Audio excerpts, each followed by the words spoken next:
Qu'est-ce que c'est que l'eau dans les jeux vidéo? Si on regarde la définition technique, c'est un shader écrit par des programmeurs et programmeuses qui vont modifier le rendu 3D pour donner l'illusion de l'eau. Mais est-ce que ce n'est que ça? Est-ce que la définition technique suffit à parler de l'eau dans les jeux vidéo? Et est-ce que le shader n'est pas plus que sa définition technique? C'est ces questions qui ont poussé le game designer Pipinbar à créer le premier musée numérique de l'eau virtuelle.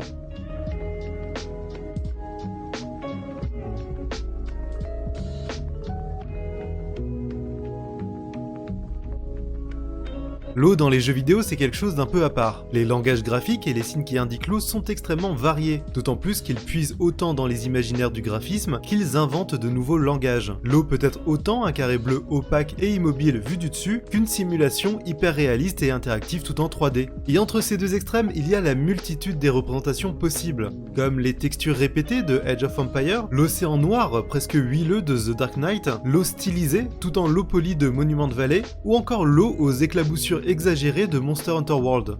L'eau, encore plus que tout autre objet, apporte une ambiance et des effets visuels uniques. Et cette richesse graphique se retrouve dans l'exposition VR3, imaginée et conçue par le game designer et enseignant Pipinbar. Ce sont 24 hauts, 24 shaders faits par autant de créateurs et créatrices qui sont exposés, permettant de prendre conscience de la portée esthétique ou poétique de ces eaux virtuelles. Une invitation à observer les multitudes de reflets et de vaguelettes qui les composent, autant qu'à observer attentivement les textures et les mouvements qui donnent l'illusion de l'eau. On les observe en les surplombant comme des sortes de mondes miniatures.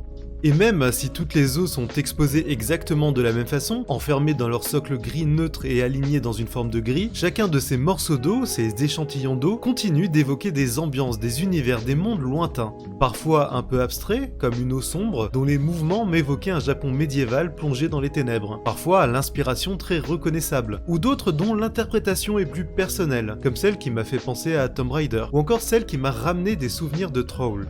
Et plus surprenant et inattendu, certaines eaux exposées m'ont fait penser non pas à des jeux, mais à des séries comme Stargate et Sliders. Une association d'idées étranges, mais pas tant que ça, puisque ces séries utilisent aussi l'eau virtuelle comme pilier de leur langage graphique et narratif. D'autant plus qu'elles n'hésitent pas à immerger les spectateurs et spectatrices dans leurs ambiances, et à les transporter directement dans des mondes inconnus grâce à ces portails, faits d'eau numérique et vus à la première personne. L'exposition propose également un deuxième volet sous la forme d'un second pavillon, en tout point identique au premier qu'il prolonge, sauf que cette fois-ci ce ne sont plus 24 shaders faits par 24 créateurs et créatrices, mais 24 variations d'un seul shader, celui par défaut du moteur de Unity. Et si ce pavillon invite aussi à l'observation, il est bien plus didactique et explicatif puisque chacune de ces variations est exposée avec un petit cartel, qui détaille tous les paramètres utilisés pour chacun des rendus. Un pavillon qui amène les visiteurs et visiteuses à prendre conscience du shader comme un outil technique, et un objet modifiable dont les paramètres ne sont pas figés. Et sous cet angle, le pavillon précédent prend un autre sens, puisque si la portée poétique, esthétique et visuelle des shaders est toujours interrogée, leur statut d'objet modifiable qu'on peut acheter apparaît bien plus clairement, puisque chaque cartel indique clairement le prix de chaque shader, et que tous les socles sont organisés dans une grille qui les classe du moins cher, ceux qui sont gratuits, au plus cher à plus de 20$. Une exposition qui prend finalement une forme de présentoir d'échantillons ou de nuanciers de magasins.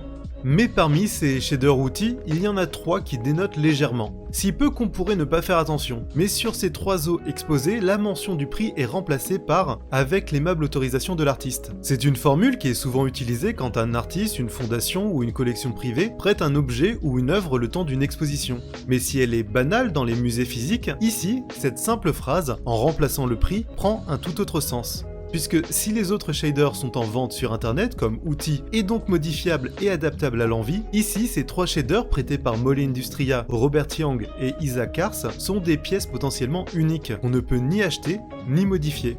Ce sont des shaders créés et adaptés pour une utilisation bien précise. C'est le produit de contraintes, de réflexion et de direction artistique poussée qui se doit de véhiculer certaines ambiances et certaines idées précises. Et même si à première vue rien ne les distingue des autres shaders, c'est cette dimension d'autoria qui fait passer ces 3 shaders d'un objet outil à un objet de design mis en forme par un créateur.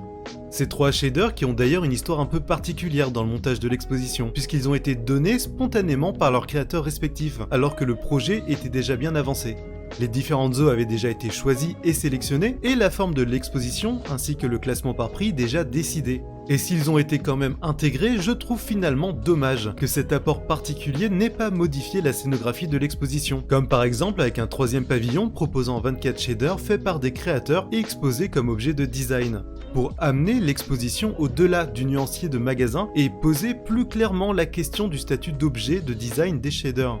Des objets qui méritent qu'on s'y attarde, autant pour leur esthétique que pour leur démarche plastique. Des objets qui répondent à des contraintes et des intentions. Des objets fascinants aux formes et langages graphiques aussi divers et variés que le sont les projets qui les embarquent. Et pourquoi pas voir un jour les shaders exposés dans des galeries de design. Voir les shaders exposés aux côtés des céramiques contemporaines, des maquettes d'architecture ou des vêtements de mode, dans des scénographies qui fassent se répondre les objets réels et les objets virtuels.